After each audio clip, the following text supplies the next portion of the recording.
All right, another week in the books. Okada is still the champion, the Continental Champion. AEW Revolution just happened. So we're recording this at 9:45 on a Sunday, and Revolution ended like 20 minutes ago or less on in Los Angeles where we're at. So we had a chance to go to this.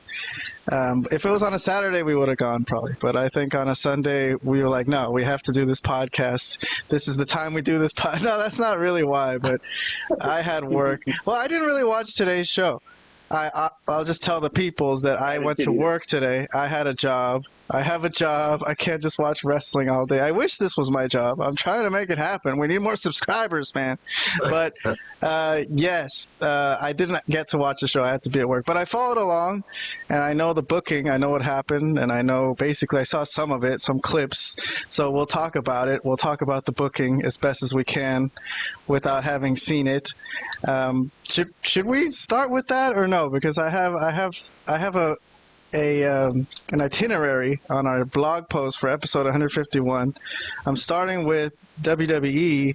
I'm supposed to be starting with the fallout to Cena attacking Cody, but we could skip around, and since AEW is fresh, we could just jump to AEW and knock that out first. What do you guys think? Should we do that since it's let's do it. I mean, I'll be honest, I didn't see a second of it, so I don't know, and I actually don't even know all of the results, so this will be educational for me, I guess, in a sense. All right. Well, Robert, did you catch any of it, or did you read results? I caught all of it. You watched the whole thing? Oh my God. All right. So we'll actually get real reviews from Robert. Well, this is good then. It'll be fresh in your mind. We'll do that first then, and then we'll do WWE afterwards. And if we have time, I'll try to do a couple of retro watch-alongs of some short clips if we could, but we'll see. We're on 1996 WWF also we've been doing, and that's been getting some good amount of views for our channel. Thank you for everyone who has subscribed. We wish your family lifelong health. Okay. And all right, so let's get started with AEW then. All right, so I'm going to skip past everything I was going to do for WWF. We'll go back to this in a little bit. A lot of good stuff in WWF today. But I'm going to start with MJF and Hangman Page, because that's the only thing from Dynamite that I wanted to mention is our review of the Hangman Page almost getting burned alive by MJF, right? So this is our review to Dynamite. The link is in the description below. We did a storyline by storyline, thumbs up, thumbs down review, and this is our review for the segment where Hangman Page, I want to show a couple clips from this because I thought this segment was really good, and I think you guys, what were your reviews on this? Let me see. I gave it a fire rating. Vlad gave it a thumbs up. Robert gave it 2 thumbs up. So Robert really liked it, but I want to go through some of it. I have some images cut out for you guys. So let me jump to my Dynamite bookmarks, and let me take off this picture of Okada and put this on the big screen for you guys to show you. There it is. All right. And the Okada picture, we'll take that off for now. We'll get back to Okada in a minute. We'll give you guys an update. But here's MJF. So the storyline started off with MJF hanging out in the parking lot and waiting for Hangman, right? So these two have been having a pretty vicious feud. I think MJF has been trying to live up to Hangman's craziness. You know what I mean? He's trying to be like, you know what? If you think you could be crazy, I could be fucking crazier. Whatever the situation calls for, MJF thinks he can be the best at it because he's the best in the world, and he's better than you, right? He's better than everyone, and they know it. So later in the show, he's still in the parking lot, and Hangman comes up, and MJF runs away, right? So this was like a ruse because he had someone like waiting who was dressed as MJF. You guys remember this? Like Hangman grabbed a guy and he brought him into the arena, and this guy, I thought he was a great actor. Like this was the actor of the week for me. He's screaming like with his eyes wide, "He made me do it! He made me do it!" You know? I was like, who the fuck is this guy? If he's working for MJF, he's a great actor. I hope he's like an indie wrestler. I'm interested to find out if anything comes of that. So I thought that was a great cameo, first of all. And I thought it was a cool trick. So he looks at him, he's like, that's not MJF. The people in the crowd are like, what the fuck? And MJF grabs him from behind. And the shirt, MJF did nothing wrong. That's a good one. I would buy that one. And he nails him with the dynamite diamond ring. And then he says, you think Hangman can be crazy and burn people alive?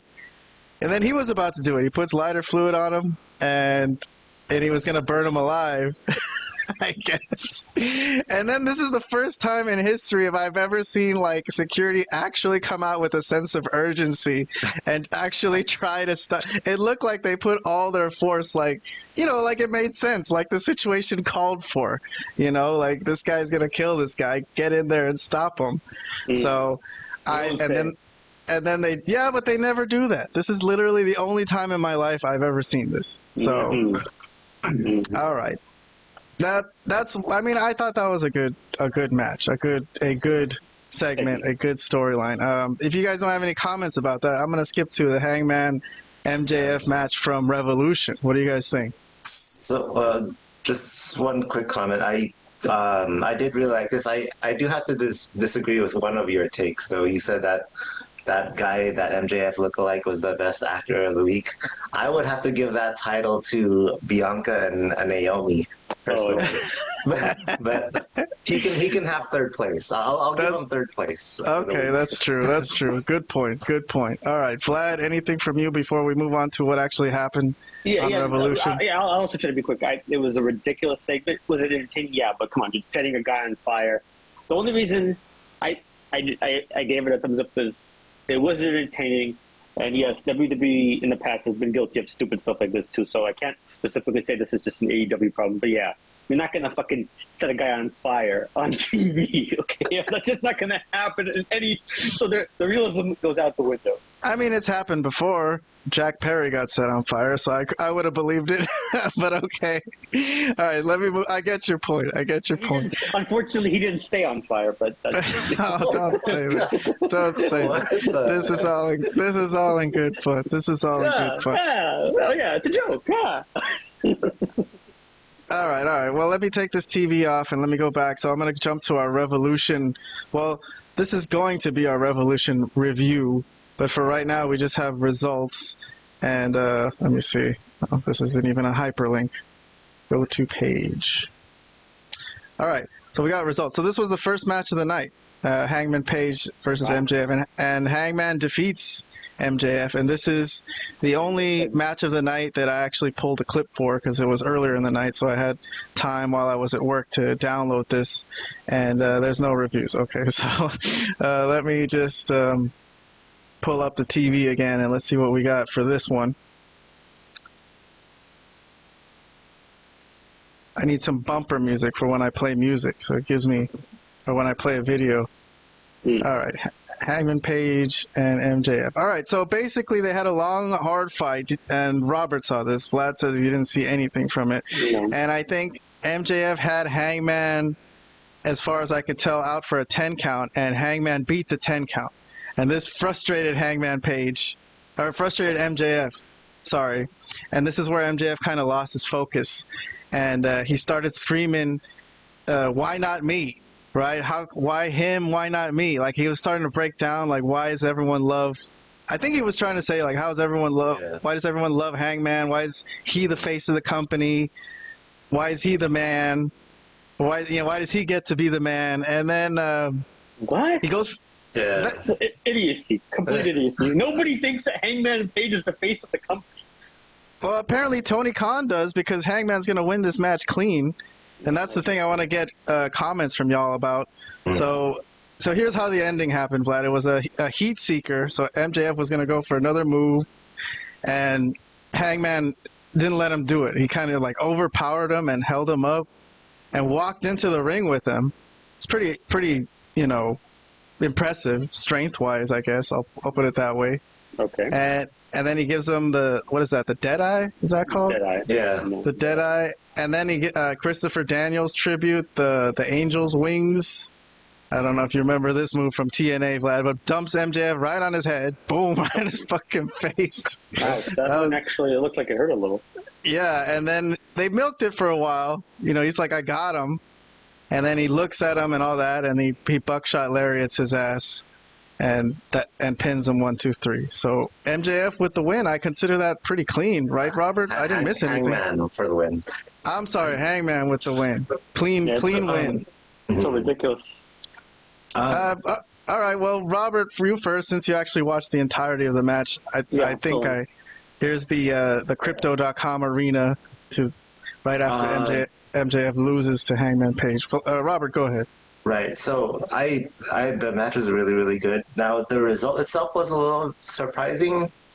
It makes me think that this isn't gonna be the end of their feud, because I mean, the way I see it, MJF should be the one that should be contending for the title. I don't know.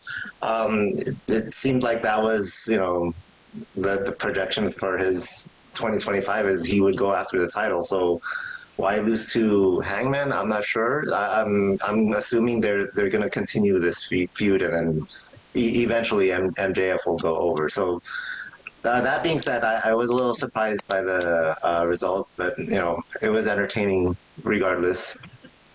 Do you have a review you could give it on our rating system, our Malapert Smark review system? Ooh. I want to give it 2 thumbs up, but I'll give it just 1 just because I was surprised by the result.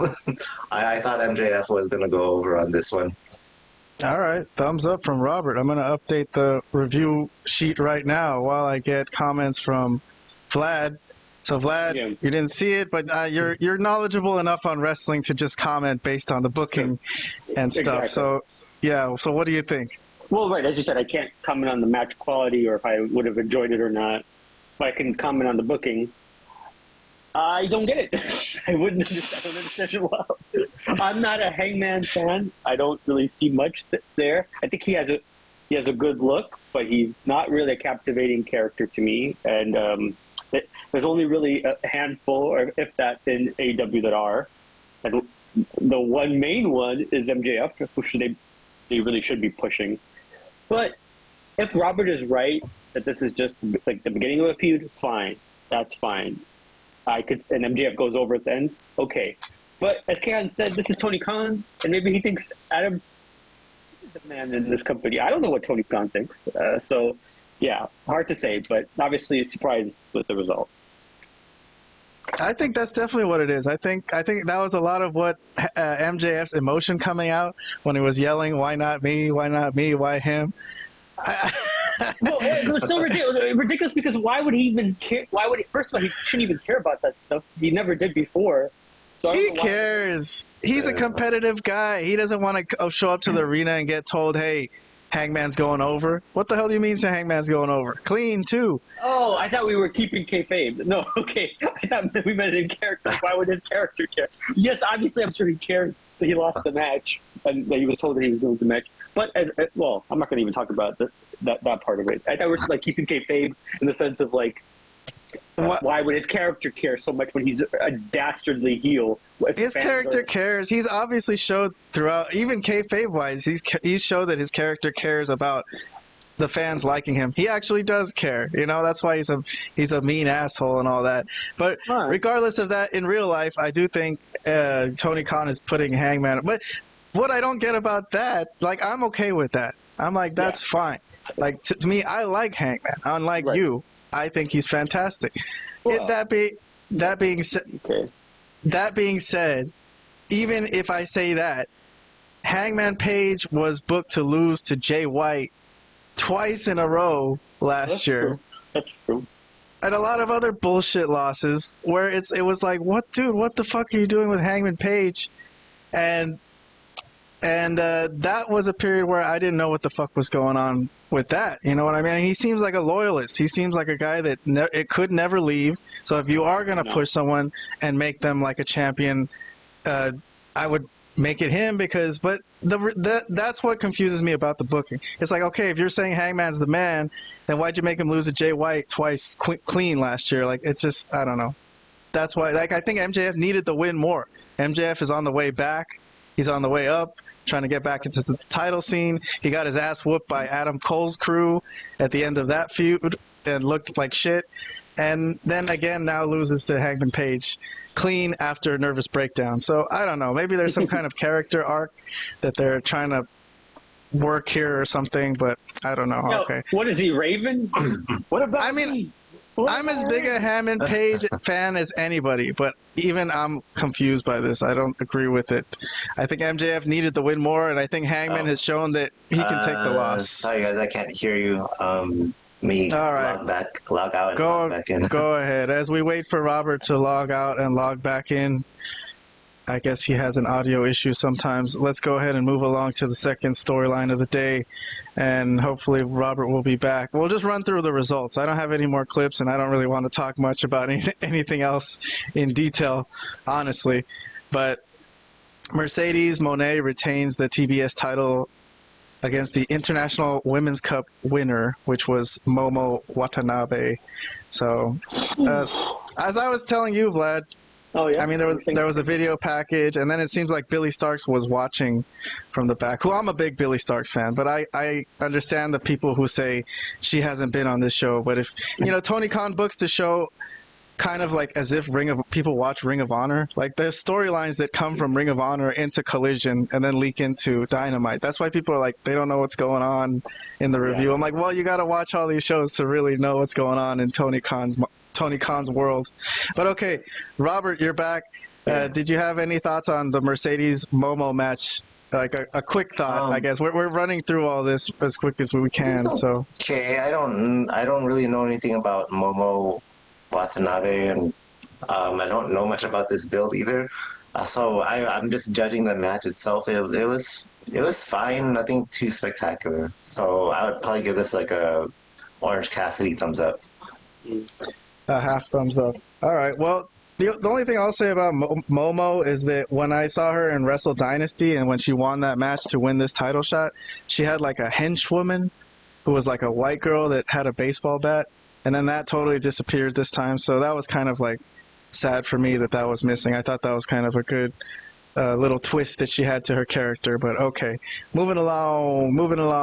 Wild Affair sees Swerve win Prince Nana's robe back against Ricochet.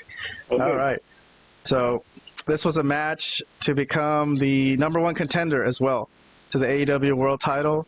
There was much drama. Right, Robert? As Nana was putting pressure on Swerve to win the match, and then Swerve even pushed him, right? If I was reading this correctly. This is all from... Right. He pushed him, and then Nana got offended and left, but then he came back later in the match. He grabbed the robe, and then... that kind of had him being involved in the match, and he was even physically involved, right? Like he got nailed or something. By Swerve, I think, by accident, right. Something like that. By accident, correct, yeah. And then Swerve in the end prevails and wins the match, and then Swerve and Prince Nana celebrate, so they're all good. There will be no end to Prince Nana's career. Okay, Robert, review. I expected a little more. The drama was good. I expected the match to be a little better, given who's involved. I'm a fan of both Swerve and Ricochet. So I had higher expectations for this. It didn't really quite live up to it. But it wasn't bad. I'll give this a 1 thumbs up. Thumbs up from Robert. Yeah. Nice. All right, well, let's move on to the next match. Vlad, whenever you have anything that you're compelled to say about any of the booking here, I know these are story. These are storyline. Oh, I don't have a title for this one, but my title would be Kazuchika Okada retains the most cleanest, purest championship in all of wrestling. The only championship with no interference whatsoever. So I don't even have to really... Yeah, the Continental Championship. Obviously, Robert, I didn't watch the match. The way you're describing it, I thought it was called the Virgin Championship. But okay, good. What? Dude, Okada is not a virgin. With this title, he's getting all the girls. But hey, Robert, no interference, right? Clean match. It was just a regular match. Okada wins the match. I mean, Okada cheated to win at the end, but... Hey, don't say that. Moving on. All right. What the hell? Kale's lost his mind. Moving on. By the way, the Okada picture, we gotta put that back in the corner. My bad. I took it off by accident. So Okada, just so the audience knows, I put the picture of the Continental Champion in the corner at all times on my podcast because we need that. That's the most important champion, the purest champion. You want to fight a real fight? No interference. Don't bring your friends. Just you and me. That's how I tell people when I have a fight. I'm like, dude, okay, fine. Just you and me. Not me against all your gang and everything, you know? But anyways, moving along. Number 5, the Hurt Syndicate retain against the Outrunners. Okay, so this was a pretty basic match too, I think. Nothing really, nothing really exorbitant or interference-wise. No interference, except Action Andretti and Lio Rush for watching this match. Like, I guess they're going to be the next challengers or something, right? Good Lord.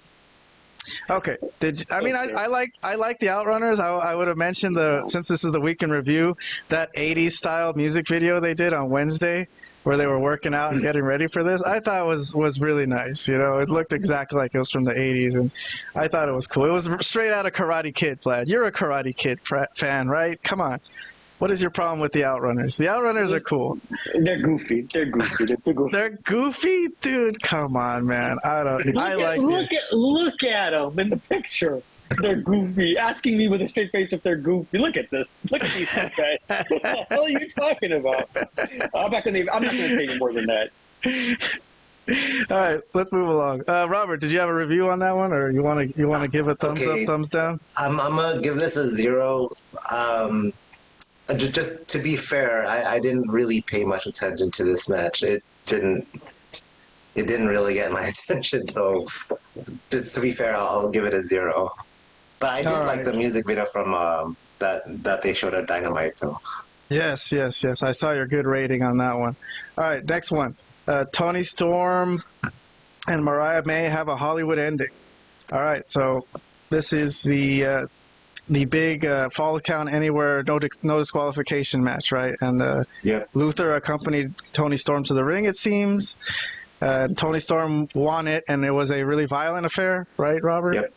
From what I read. All right. Well, anything you could tell us about it? Because I don't know anything about this one. So this was a lot more violent and a lot bloodier than I had predicted. There was a lot of blood in this match. Boy, oh boy. But it was nuts. For both of them? For both of them, yeah. Oh, man. I wish I had some pictures. Gosh. More so on Toni Storm. Like, I think... I don't know if maybe she bladed a little too much. I'm not sure, but it was like really pouring on for her. Man, this was intense. Very, very intense. All right. Well, what would you give it on your rating system? I'll give this a loved it. Okay. This will probably be my favorite match of the. What the hell? All right. Let me explain why. There were 3 matches on the card that were like very high intense. Very high intensity. But out of the 3, there were not too many like ridiculous kickouts on this one. You know what I mean? Like, it pretty much ended when it should have ended. So as crazy as this sounds, this was the most realistic out of the 3 like insane matches. No. And I'm pretty sure this is the end of their feud. It looks like it is. And I'll personally, this was my match of the night. All right, cool. Let me move along then. We got a couple more, or I think 3 more matches. Kenny Omega wins the international title. Mm-hmm. Don Callis was there. I don't know if he interfered too much in the match. I don't think he did, according to what I read. A little bit. Okay, so he did interfere. All right. And then Omega wins the match, and he's now the international champion. The rumor I hear is that people in AEW might want to oh shit, I gotta connect my computer before it dies. But they want to combine the Continental Championship and the International Championship into one title. What do you think of that? Yeah, okay, well that automatically means Omega versus Okada. Cool. All right. Yes, Omega. I'm good with that. Omega versus Okada at All In Texas for both titles. Yeah. Oh yeah. Well, they've hinted at. Didn't they hint that when Omega first came back, that they kind of stood in the ring together, and then they were like looking at that sign that said basically that. So I guess they probably had that plan. Yeah, go ahead, Tom. Well, let me ask Robert, was this match something special or what? It was one of those 3 matches that I told you was very high intensity. But this is one of the matches that had too many unrealistic kickouts. There were times where it definitely should have ended, but it didn't. So I can't like this as much as the Toni Storm Mariah May match, but I still like this a lot. So I'll still give this 2 thumbs up. All right, 2 thumbs up from Robert. And then the next one is Fletcher and Ospreay. So Kyle Fletcher overcomes blatant interference from Mark Davis to beat Kyle Fletcher inside a steel cage. Did I describe that properly, Robert? Blatant interference? Yes. So he was basically in there like a third guy in the match, which is kind of cool. Booking-wise, I could see that these 3 guys were in a stable together and they ended up in a steel cage in this terrible fight. I see that being like a cool idea. I wish I was set up a little better. The whole Mark Davis thing where he's like, an unwilling guy who has this contract to Don Callis where he's owned. I don't know. I don't really buy that. So it's kind of a weird story to me. It's kind of unbelievable. Why would he be tied to Don Callis like that, where he has to do his henchman work? What kind of contract is that? But anyways, for this match, was this something special, Robert? Yes, this is really good too. I probably like this a little more than the Omega Takeshita match, just because there was more drama. They told a better story. There's more history between these 2 than there is between Omega and Takeshita. So I don't know. I did like this a little more. So I think this is gonna be the first time I'll do one of those in between ratings, probably 2.5. 2.5 thumbs. Okay, yeah. We could do that. That's cool. So just for my clarity, Ospreay basically beat both of them because they were both in the ring. Is that what happened? Yeah, the other guy, Mark Davis, he tried to interfere, but it didn't work. All right. Well, all right. That's fine, I guess. Well, I gotta watch it. I'm still planning on watching all these matches. If I have time, I might do a watch along on Tuesday night. I was thinking where I watch these Revolution matches and see if they're anything great. I'm sure there's some good, nuance in there that is interesting to watch. I mean, these guys, they really care about their craft. These guys think of themselves as the greatest in the world at this point at what they do. In terms of this style of wrestling, this is not WWE style. This is the other style.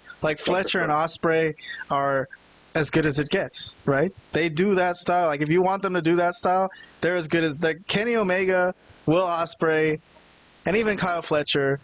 I guess Danielson can put on a match like that. These type of guys that they want to put on those 5-star bangers where you go all the way and do every single move in the book and whatever. Whatever you think about that, okay. But these guys are the best in the world at doing that. You know what I mean? So they probably went to another level, I'm guessing. I don't know if I'd put Kyle Fletcher necessarily on their level, but he is really good though. Ospreay does say he's on another level, but the matches I've seen with Fletcher, I think he's been pretty close. He's pretty close. He's kind of close here. Oh, well, okay, I know I already talked about Takeshita. I think Takeshita's ceiling is really, really high. Probably higher than Okada's. He's younger and... What? You think Takeshita can be having 5-star matches like that? Damn. Takeshita's one of the best workers in AEW, actually. I think he has potential to be better than Okada at some point, but no, he has a lot of time on his hands. Well, we'll see.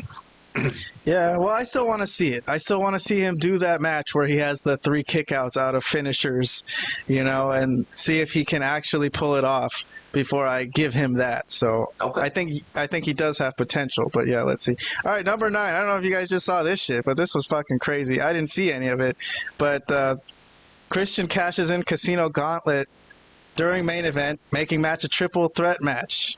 Christian's cash in. What an Christian's cash in cost Scope who was on the verge of victory. So I guess that sounds like he didn't want Edge to win. Like Cope was on the verge of a third spear, from what I was reading on Moxley, and everyone in the crowd was thinking like, "Holy shit, this is gonna happen!" I can't believe I didn't think of that Christian would cash in just to fuck Edge, because he doesn't want to watch him become champion. Anyways, in the end, Moxley retains. So No. I don't have any clips from this or any pictures. We're just going to have to rely on Robert's word, because this shit just happened like half an hour ago. It literally just ended, and out of the three of us, Robert's the only one who's seen it. So, Robert, you have any comments or reviews on this? Okay. All right, I'm going to tell you my perspective, and I'm sure it applies to a lot of the fans that were actually in the arena and people watching from home too. So this match came after Tony Storm versus Mariah May, Omega versus Takeshita, and then Ospreay and Fletcher. Yeah. All three like very high energy, high intensity matches. By the time this match came on, I was like exhausted. Yeah. Personally, I was exhausted. I don't know. So right off the bat, that's like this match has that going against them, right? Because there's no way they could match the energy of the matches that they're following, and it didn't. Yeah, I don't know. It was the pacing was all of a sudden like very, very slow, and I was drained at that point. So that kind of. Well, what about when the cash-in happened? That must have woke your ass up. It did. And surprised you. Surprising. But then it didn't. Christian didn't win it, so it was all for nothing. I would have been. I would have liked it if he won it. That does suck for Christian, man. Yeah, it does. Does. I would have liked it if he won it. Then I would have. I don't know. I'm not sure what rating I would give it. But at least he blew it for Cope. At least he accomplished that. Like, he didn't let Cope win. But we do have a continuation of the Moxley Cope has an out title for this, I guess. But yeah, it looked like he was gonna win clean. I guess there was no interference before that, huh? No Death Riders, nothing. What's his name? Yuta. Yuta, yeah. Yuta tried to Yuta did interfere, actually. Oh, Yuta did interfere. Okay, I didn't notice that. I'll add him to the list of participants in this storyline. All right, so if you don't have anything else, or I guess we're interested in your rating as well, but I'll get comments from Vlad next. What do you think? Do you have a rating on this? Did you like this? No. I didn't. Jeez, I don't know. I'll probably... Did you dislike it enough to give it a thumbs down, or are you at an indifferent? Or I mean, it's disappointing to a lot of people to have Moxley's reign continue. I guess it's disappointing that Christian didn't win the title after earning a contract for a title shot. And I guess Cope, that's disappointing that he didn't win because the crowd were on the edge of their seat for that. So this is all disappointing, and it's hard to see anything positive. Yeah, I'll give this a thumbs down. It wasn't great. You convinced them. Oh wait, hold on. There's one more name you got to add to this. Actually, two names actually, Swerve and Nana. Oh yeah, at the end, at the post at the very end, that's true. As Moxley was trying to walk out, Nana stopped him. Got in his way, and basically said, "Hey." Well, we couldn't hear what he said, but obviously he had to remind Moxley that Swerve's next, and then Swerve jumped on top of Moxley and jumped him at the end. Okay. Okay, that's ridiculous. After everything they just did at the main event, they really didn't need that. But okay. So it's gonna be Swerve and Nana. I might add that as a separate 10th storyline. I'm not sure. I'll think about it, Okay.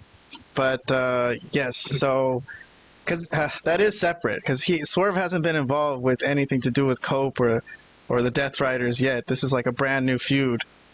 So Swerve is next. All right, Vlad, any comments on all that you just? Is this the first time you're hearing of this, or did you read it? First time I'm hearing. No. First time I absolutely heard about this. This sounds like a shit show, bro. Like an absolute shit show. Like a Tony Khan wet dream. I don't know. I really quite understand. So why didn't Christian just come in after the match and try to beat whoever was still the champion? Why did he? Yeah, Robert. What did it look like? Edge was like down and out. Like it seemed like he was ready to go for a third spear. Why would Christian cash in at that point? Unless otherwise, just to make sure that Cope didn't win that title. Do you think that's what it was? That's, well, you make I didn't think of that, but that's a good point. That's probably why. But yeah, so he didn't seem to have much of an advantage going in, though. No, like once he jumped in there, I mean, the only person. It was very towards the very end of the match. They had to be exhausted. So Yeah, maybe he had confidence in himself that he could still pull it off. Still tough spot to put yourself in. Triple threat match, main event. All of a sudden, okay. All right. Well, Vlad, other than that, any comments on, Death Riders continuing on with the title? And I guess we might get a rehash of Edge and Christian. Oh, man. No, I'm not excited for any of that stuff. No, that's all I'll say. I don't want to. Because I didn't watch it, so I can't say, but no, I'm not excited. Go ahead, Robert. I did think of something. Maybe Christian wanted to set an example that a good father would come in when one of the competitors still had somewhat of a chance. He needs to set an example for how a good father should act. Yes. Yes. All right. I didn't think of that. Robert, that's another thing I should have. I can't believe I didn't think of that. All right. Well said. Let's move off of AEW. All right. Goddamn. We're at 35 minutes into the show, and we've only talked about AEW. That's the first time in a while that we've given them this much